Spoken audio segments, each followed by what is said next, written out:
that there's some things I hate about PowerPoint, and I figure it's kind of my duty to point them out. So here we go. Here's common PowerPoint mistakes. Number one, people tend to put every word they are going to say on their PowerPoint slides.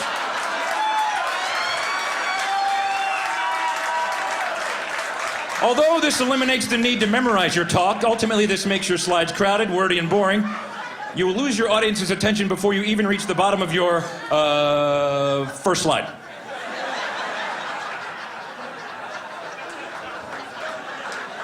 Please don't do that anymore, please. Number two, most common. Many people do not run spell check. Big mistake. Nothing makes you look stupider than spelling errors. If it's got a red line under it, recheck the spelling. And then finally, I hate this. Avoid excessive bullet pointing. Only bullet key points. Too many bullet points, and your key messages will not stand out.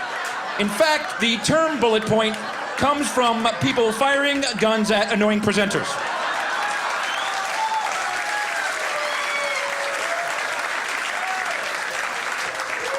Hence the bullet point. Bad color schemes, not good.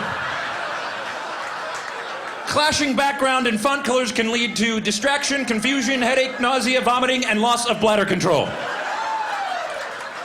I can't stay on that one too long. Here's something I've noticed. The number of PowerPoint slides you have in your talk, the less useful your talk actually is. Unfortunately, my presentation is right there. I've also noticed this. People love to pack data into their presentations. They shove more and more data thinking it's better, but it's not. The more data you have, the harder it is to read your slide, and the effectiveness plummets. Now you can improve the effectiveness by adding some shading and some 3D effects, and then some second order and third order effects, and then, I know, let's add some labels. That'll help a lot. And that's pretty much every marketing slide I've ever seen right there. Yeah. Then some like VP of marketing standing there going, it's real clear in Q4. What the hell are you talking about? Now, I'm into in animation. People become animators in PowerPoint. You can have things flying all over the place, and that can be good. If you're a visual learner, that will improve the effectiveness of your performance. But if you're easily distracted, more animations, and people have no idea what you're talking about. They're just, wow, that is cool, wow. And there's regions here, by the way. There's the simple but effective region. There's the active but confusing, the effective but boring, the active but ineffective, the dull but static region, the busy but useless, the ADD only region, the useful but amusing, the stupid but confusing, the dull triangle, the hyper triangle, the sleepy square, the dizzying pentagon, and everything else I just call pointless motion. That slide right there took me an hour and a half to make, right there. PowerPoint can just suck the life out of you. It's amazing.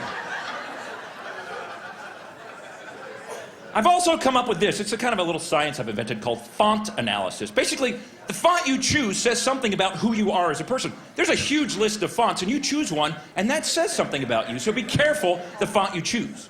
For example, if you choose Courier New, it happens to be my favorite, you're probably organized and structured. If you choose Matisse, it means you're artistic.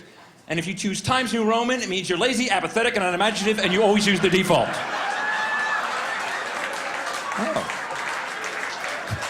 A lot of Times New Roman people. Welcome. We have some more. If you use freehand script, you're a horrible speller, so you try to hide it with a hard-to-read font. Very smart. If you use Gothic, it means you're very pale and you wear black. And if you choose Wingding, it means you're a nerd and you have no life. In fact, if you know what those symbols mean, you will never have a date, trust me. Don't bother.